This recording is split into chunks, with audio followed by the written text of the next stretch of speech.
Welcome to episode 9 of Wellness Wednesday's audio series.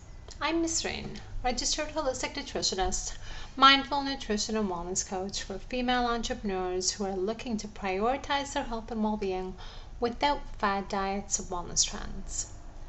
I created this series to bring a fresh perspective to nutrition and wellness, one that is centered on and led by you.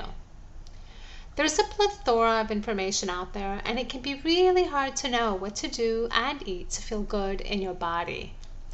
It's easy to get caught up in fad diets and wellness trends, often questioning, doubting, and second-guessing your decisions when it comes to the way you nourish and care for yourself. But I wholeheartedly believe that reconnecting with your own innate wisdom to know what your body needs to thrive is the first step to a life-changing transformation and true lasting wellness. And that progress is made by taking small steps mindfully, intentionally, and consistently. In today's episode, I'm talking about the all or nothing cycle when it comes to nutrition and self-care, and how so many women find themselves stuck in this loop without necessarily realizing it, acknowledging it as a problem, or even understanding the root cause of it, which frankly is the only way you're ever going to break out of the cycle. The all or nothing cycle is a mindset where, simply put, you feel like you have to be all in or all out with your efforts. You see things as black or white, this or that, good or bad, basically extremes with very little middle ground. This mindset demands perfection from you. It breeds self-blame, and it ultimately drives you to give up on your goals if you can't stick with them 110% of the time. Now, in order to overcome this all or nothing mindset, you have to first recognize the thought patterns, acknowledge them as problematic, and understand where they come from. So, the root cause. The more brilliant and successful female entrepreneurs I speak with, the more I realize that so many of you are stuck in this cycle when it comes to your nutrition and self-care, and don't recognize necessarily the issue for what it is. While yes, you may acknowledge that you're struggling to find balance and consistency, you feel like you're somehow to blame for this because you don't have the willpower and motivation to stick with something. And you don't necessarily recognize how collective the problem truly is and how it ties in to diet mentality and perfectionist type A overachiever tendencies. Now, I'm not saying that we should just blame society and the media for everything and wash our hands of all responsibility, but it's really important to acknowledge the role that this conditioning plays and how it impacts us. The reality is, whether we like to admit it or not, every single woman I know, including you, yes, has been impacted by diet culture in some way, shape, or form, to varying degrees, of course, right? And diet culture, frankly, is 100% to blame for normalizing and even perpetuating all or nothing thinking when it comes to nutrition and self-care, right? Now, you know, though, that nothing is ever a matter of black and white. There's a lot of gray, purple, pink, and a multitude of other colors, shades, and hues. You know this because you're smart. You're brilliant, quite frankly. Yet somehow, when it comes to nourishing and caring for your body, you still get trapped in this vicious all or nothing cycle. But here's the good news. Once you understand that this, in fact, is the real issue, that you're not alone, and that it's not your fault, right? It's not because there's something inherently wrong with you. It becomes infinitely easier to move past it. Shifting your mindset and shedding the all or nothing mentality is one of the most important things you can do for yourself. It's not easy, but it is possible. As a recovering type A overachiever perfectionist and ex-diet culture junkie, I understand that better than anyone else. So if I can do it, so can you. Now, to help you do that, I'm sharing my top tips for overcoming the all or nothing mindset and learning to see the middle ground when it comes to nutrition and self-care. But really, you can apply this advice to anything in your life or business. It's powerful and it works. Number 1 is to aim for most of the time instead of all the time. Now, we know that change isn't always easy. In fact, it's rarely ever easy, right? It's most often difficult. We're creatures of habit and we're built to resist change even if we know that it's best for us.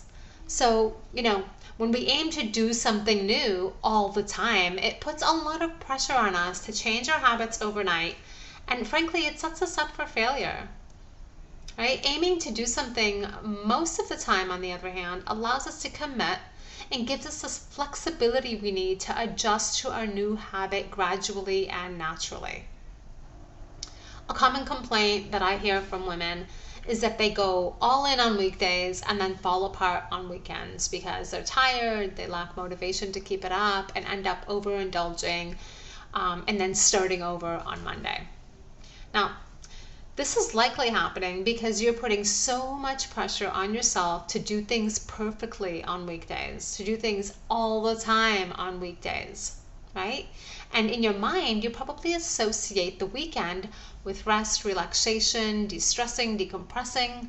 So it's no wonder that you just throw in the towel on weekends. Your mind and body have just had enough by the time Friday afternoon comes along, right? They've had enough of the pressure and the stress of following a rigid plan, and they think that it's time for a break. So it's only natural. All right, this brings me to number 2. Focus on progress, not perfection. Because when you get stuck in the all or nothing cycle, that sort of all or nothing mindset and mentality, you feel like perfection is the only good outcome. It's the only viable outcome, right? Which is simply not true. And that thought, right, or that expectation of perfection sets you up for failure because, frankly, perfection isn't sustainable or even really achievable if we're being honest with each other, right? So rather than expecting yourself to get it perfect, right, and then focusing on the slip-ups and the setbacks, the trick is to focus on the journey. Now, not the destination, right? You probably heard this before. Focus on the journey, not the destination. So how do you do that? You do that through presence, through awareness, through intention, and you focus on learning and growth along the way. So rather than beating yourself up about something, you focus on what you learned from it and what you can do better next time, right? Notice what comes easy to you and what doesn't. Pay attention to what you're resisting and get curious about it instead of giving up or beating yourself up about it, right? If you don't get it right, simply try and try again. If it doesn't feel good, ask yourself why. And don't be afraid to walk away from something. Not everything is meant for you, and that's okay. Now, I'm not saying that you should just cop out of things, but sometimes when we decide to make changes and we go all in and we decide to do so many different things and we find a lot of resistance, it could be a number of reasons for that, right? So it could be that you're just trying to do too much too fast. It could be that you're trying to do things that are just not in aligned with where you want to go. So it's okay to put things on the back burner and to focus on one thing at a time. It's okay to decide that one goal or one objective is just not right for you in this moment. Number 3, celebrate even the smallest of wins, right? When you celebrate your progress, you stay present, focus on here and now and how far you've come instead of how much further you have to go, right? And then when you're focusing on how far you've come, you're actually excited to take the next step, right? When you're celebrating how far you've come, it gets exciting, and you look forward to making the next step and meeting the next milestone. Grab your reflection journal if you have one, and if you don't, now is a great time to start one. Reflection journals are a really great way to support you on your wellness journey. And write down all of the ways you showed up for yourself that day. If the day didn't go as you had planned or had hoped, make note of the things that didn't go as planned or as desired.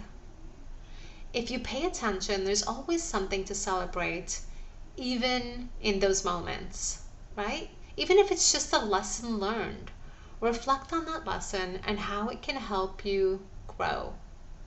Self-awareness is a reason to celebrate in and of itself. So just the act of doing this will help you grow and develop and learn so much more about yourself.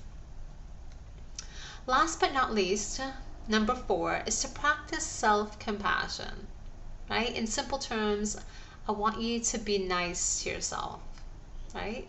And that's in order. Resolve once and for all to treat yourself with compassion and speak to yourself the way you would speak to a friend. So with love, kindness, reassurance, and encouragement. I want you to notice your intrusive and negative all or nothing thoughts and label them as that without judging yourself for it. Journal about the thoughts. What actually happened to trigger them?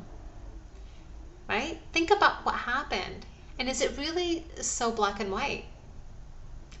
The truth is, there's probably a huge gray area there that you're not even seeing.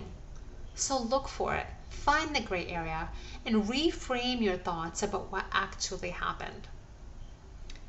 Chances are it wasn't as bad as you're imagining it to be, and you're being far too critical of yourself.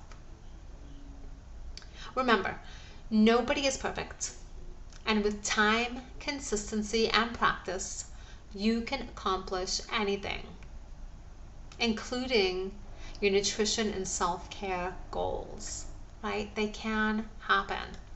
So just to recap, remember, when you set out to change your habits, to adopt and cultivate healthier eating and lifestyle habits, I want you to remember these 4 things. Aim to do things most of the time instead of all the time. Focus on the progress you're making and resist seeking out perfection in everything that you do. Celebrate the small wins. So when you do make that progress, celebrate it. Okay? Be proud of yourself for how far you've come. And always practice self-compassion, because the wellness journey is all about self-love, self-care, and self-respect. And it kind of defeats the purpose if you're going to be hard on yourself, judgmental towards yourself, critical of yourself. Self-compassion is key. All right, if you need support with this, I invite you to book a complimentary wellness consultation with me. I'll leave the link in the notes below. We can chat about your goals and how my programs and coaching methodology can support you. At the very least, you'll get some clarity and confidence to face the wellness journey ahead of you. On that note, thank you for tuning in. If you enjoyed this episode, don't forget to subscribe and share with a friend. And be sure to tune in next week for another episode of Wellness Wednesdays audio series, where I share a short audio clip each week to inspire you to reconnect with yourself on a deeper level so you can start nourishing and caring for yourself more mindfully and intentionally. Until next week, stay healthy, happy, and safe.